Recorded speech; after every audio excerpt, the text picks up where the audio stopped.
Ustaz, saya ingin bertanya, saya itu selalu iri melihat orang yang lebih berpenampilan menarik, lebih terlihat cantik soleha, berarti perempuan ini.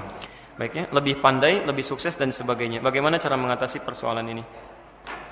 Baik, iri itu dibagi 4. Ya, saya ulang, iri dibagi 4 bagian. 1, ada yang disebut dengan al-hiqdul haqiqi, ya, atau al-hasadul haqiqi, iri yang nyata, betul-betul penyakit. Ini yang dilarang. Quran surah ketiga ayat 120, Ali Imran ayat 120. In tamsaskum hasanatun tasu'hum wa in tusibkum sayyi'atun yafrahu biha. Ada orang-orang yang kalau antum gembira, dia sedihnya luar biasa. Tapi kalau antum sedang kena musibah, dia merayakan itu semua. Ya, Masya Allah. Antum punya mobil, dia yang sibuk pasang status. Baru punya mobil 1 aja, sudah sombong begitu. Padahal dia juga punya enggak, ya. Tapi kalau anda misalnya punya masalah, anda jatuh dari sepeda misalnya kan, Masya Allah, langsung bikin status lagi dengan gambarnya sekalian. Baik, kok cuma jatuh ya, kenapa nggak rusak sekalian, misal ya. Nah itu ada kalangan-kalangan demikian, nah ini yang sangat fatal, ini ada penyakit. Jadi ini al-hasadul haqiqi, ya, iri yang nyata. 1. Yang kedua, ada yang disebut dengan al-hasadul akhdhi. Ya, ini juga tingkat yang salah, tapi tingkatannya nomor 2.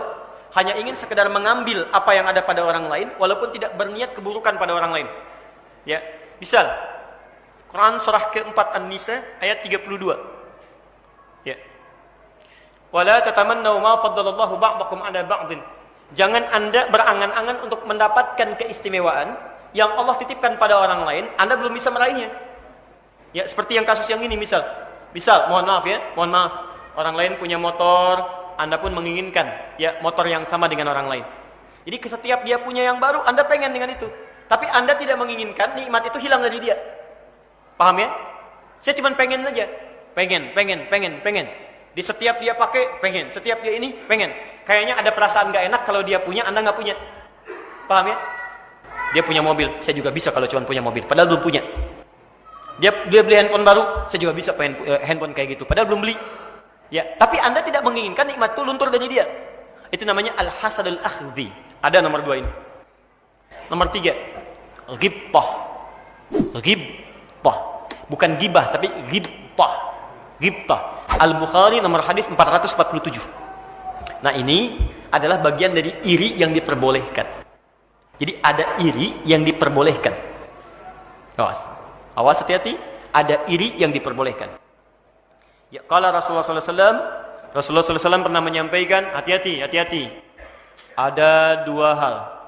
Awas, yang diperkenankan kita untuk menginginkan itu ketika melekat pada orang lain. 1, qala sallallahu alaihi wasallam, rajulun atahullahul Qur'an fayatsluhu ana al-laili wan nahar.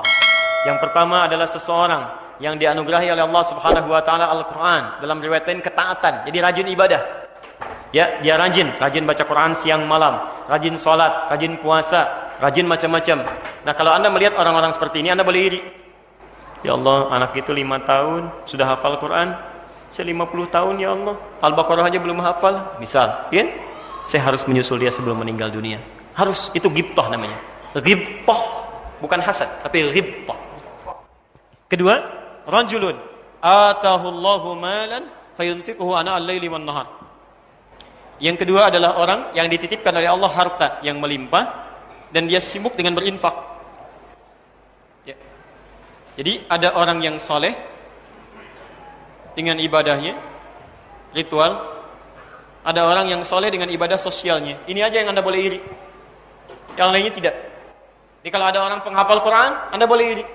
Ya Allah, dia sudah penghafal Quran ya Allah. Jangan jadikan cuma dia saja yang hafal Quran ya Allah. Jadikan saya juga hafal Quran ya Allah. Jadikan saya hafal Quran ya Allah. Itu boleh. Tapi jangan ditambahkan, kalau saya sudah hafal, hilangkan hafalan dia ya Allah. Hilangkan ya Allah. Itu berubah. Jadi hasad. Dihasad. Awas. Makanya dulu kami kalau ada perlombaan penghafal Quran, ya, itu biasanya syekh kami tidak mengizinkan. Gak usah ikut. Karena ketika akan kamu ikutan itu, minimal kamu mengharapkan yang lain kalah, kamu menang. Ya kan? Ketika mengharapkan yang lain kalah, mudah-mudahan kepleset bacanya, mudah-mudahan lupa, mudah-mudahan macam-macam. Nah, itu muncul ya dalam kehidupan. Maka biasanya kita suka dijaga hal yang demikian. Tapi walaupun tidak dilarang, tapi harus banyak penjagaannya. Yang keempat, al-hasadul tanafusi. Al-hasadul tanafusi, yaitu iri hati untuk berlomba meningkatkan kebaikan. Kalau yang ini baru sekedar ingin seperti dia. Kalau yang ini sudah berlomba. Jadi kalau dia tahajud, saya pun harus tahajud. Kalau dia menghafal satu surat, saya pun satu surat. Kalau dia 4 juz, saya 14 juz, misal. Nah, itu namanya al-hasadut tanafusi. Wa fi dzalika falyatanafasil mutanafisun. Al-Mutaffifin itu ayat ke-24. Baik ya? Pada yang baik-baik maka hendaklah semuanya berlomba untuk mendapatkan kebaikan. Lebih jelasnya Quran surah kedua Al-Baqarah ayat 148. Walikulli wijhatun huwa muwalliha fastabiqul khairat. Setiap orang itu punya orientasi amalan berbeda. Enggak apa-apa, jangan dipaksakan. Tapi berlombalah dalam kebaikan-kebaikan. Antum bisa tahajud, yang lain belum bisa, bisanya puasa. Ketika dia tahajud, antum puasa. Dia bisanya menghafal Quran, antum nggak sampai tuh hafalannya, nggak kuat misalnya, antum tilawah. Ketika dia menghafal, antum tilawah. Jadi jangan biarkan orang lain punya pahala sementara antum tidak mendapatinya. Paham ya? Meskipun dalam dua aspek yang berbeda dalam ibadah. Jadi ada 4 jenis iri hati, satu penyakit al-hiqdul awas hakiki, yang kedua al-hasadul akhdhi, yang ketiga ghibtah, yang keempat al-hasadut tanafusi. Kalau antum di level yang ketiga dan 4 itu bagus, bahkan yang keempat diharuskan. Yang kedua itu dihindari, yang pertama itu dijauhi. Kenapa bisa seperti itu? Umumnya terperangkap dalam jebakan setan.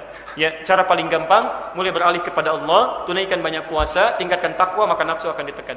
Saya kira ini dulu yang bisa dijawab. Dan bagi yang di Swiss dan sekitarnya, pertanyaan ini akan saya bawa ke Bandung.